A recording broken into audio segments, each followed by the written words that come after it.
Hi there, I'm Daniel from ByTheBrush Miniatures, and today I'll be going through the process for making a custom subfaction. So to start off with, there are many ways you can start the process depending on what your initial idea is that makes you want to actually make the subfaction. You can start with the lore of the subfaction if you have some thoughts on a unique or interesting story to build the subfaction off of. Or you can start with the colour scheme if you've had an initial idea to add a quirk to the colour scheme that you haven't seen anywhere else, to add uniqueness to your army. Or maybe you've looked through the codex or battle tome of your army and you've seen custom subfaction rules that seem really interesting, fun or powerful to match your playstyle in the game. Either of those, all three of those will work just fine, but I would recommend starting with those three options. So alongside those three factors of the subfaction, which will all be intertwined to match a common theme, the next thing that you're going to think of is that theme. So to give some examples of using Space Marines as the example, all of the existing subfactions all have a certain trait that sets them aside from the rest. For example, the Black Templars are incredibly religious to extreme extents. The Space Wolves are barbaric in nature and combat, and the Iron Hands cybernetically enhance themselves for optimum efficiency in their eyes. So you're going to want to have something like this for your subfaction, not necessarily just for Space Marines, but for all the subfactions no matter the army. So this theme will play into all the other aspects of the army, particularly the rules in-game. For example, all the rules for the in-game established subfactions that Games Workshop have created themselves, their rules in game reflect the theme that is being given to them in the lore. In the case of Space Marines as well, this theme could sometimes dictate what the founding chapter of your custom chapter is, but if you don't want this to be a very prominent aspect of the subfaction, it doesn't have to be, but it is something that has to be there. So now with those aspects of the subfaction laid out and established, you're probably going to be able to actually start building your army, buying a few kits, but no army is complete without a leader.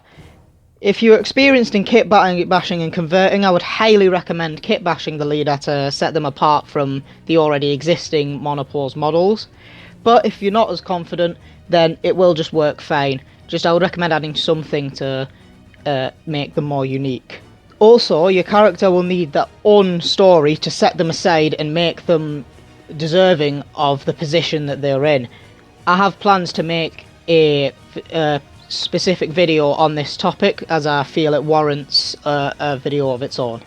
So those are the absolute necessities, and with all those aspects laid out, you're completely fine to take your army all the way and you don't need to work on it anymore. But later down the line you might find it a bit boring and you think you might want to add something more to it. Still to this day, my first subfaction is I'm still adding more and more to it. And one of the best ways to add more to it is particularly in the lore, because that's one of the only aspects that you can really change constantly without directly affecting the gameplay. Things that you might want to add to the lore are new, more minor characters that maybe they're just a random captain, for example, but they've been involved in a notable deed or event. Speaking of events, you could add specific battles that your army's been in that have completely changed something about the army. Because if you look into the lore of Warhammer, most at least, of the subfactions created by Games Workshop have been involved in some form of major conflict. And just to make your army fit in, I would highly recommend you create a major conflict as well. However, you may be thinking, how am I going to create something like this? Well, it would be very handy if you have another army that is also a custom subfaction of yours, because then there's nothing stopping you from intertwining the two stories. It would just add more depth to them and make them more integrated into the world of Warhammer. With all these aspects in mind, your subfaction will continue to grow the more you play them, the more you feel like you're learning the lore of Warhammer itself, and the more you feel you are able to create your own.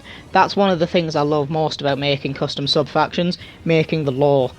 It's because it doesn't have much effect on gameplay, but it's just really fun to think about, and it really makes the army your own. So if you haven't tried making a custom subfaction already, I would highly recommend it, even if it's just a small army. But that's all I wanted to say for this video. If you enjoyed the video or found it helpful, don't forget to like and subscribe.